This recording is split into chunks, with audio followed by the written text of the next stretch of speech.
যে নামাজ বাস্তবায়ন করলেই এই নামাজ প্রতিটি মানুষের ভিতর থেকে অন্যায়, অবিচার, ঘুষ, দুর্নীতির যেই মহামারীগুলো রয়েছে তাদের মধ্যে এই সকল অন্যায় করার যে প্রবণতা রয়েছে এগুলোকে সমূলে উৎপাদন করার জন্য নামাজের যে উত্তম কোন প্রতিষেধক নাই।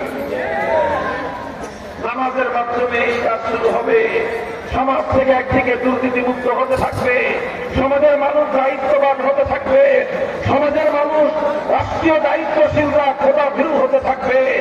আর এটা যখন চলতে থাকবে একদিকে মানুষের হক মেরে খাওয়া বন্ধ হবে, আমানতদারি রক্ষা পাবে। আমানতদারি যখন প্রতিষ্ঠিত হবে আমার আল্লাহ পাক রব্বুল আলামিন আসমান এবং জমিন থেকে বরকতের দুয়ারগুলো তুলে দিবেন। আর আমার আল্লাহ যখন বরকতের দুয়ার খুলবেন, খোদার কসম খেয়ে বলি সারা পৃথিবীর সকল কুমরি শক্তি ঐক্যবদ্ধ হয়ে সে জাতির অগ্রযাত্রা রুখে নিতে পারবে না। এটা মনে করবেন না আপনারা যে এগুলো আদিম যুগের কাহিনী বলতেছি না ভাই।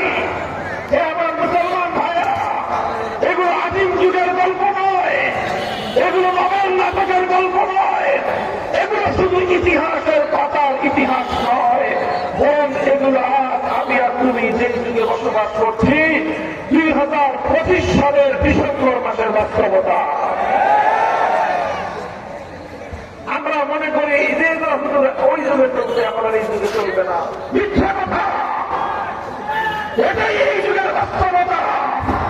এবং এই যুগে আমার আল্লাহ পাক রব্বুল আলামিন যদি আমি আর তুমি হিম্মত করে ঘুরে দাঁড়াতে পারি যে আল্লাহ বদরের রণাঙ্গনে ফেরেশতা নাযিল করে গায়েবী মদদ দিয়েছিলেন, আমার সে আল্লাহ জিন্দা আছেন। আজ আমার পক্ষে তোমার পক্ষে বাংলার জমিনে আমার আল্লাহ গায়েবী মদদ পাঠাবেন। তাকিয়ে দেখো, তাকিয়ে দেখো, তোমাদের মতো একটা দেশ, বরং তোমাদের চেয়ে অনেক অনুন্নত একটা দেশ। তোমরা 9 মাস যুদ্ধ করছো, গল্প বানাইছো, 30 লক্ষ শহীদ হয়েছে।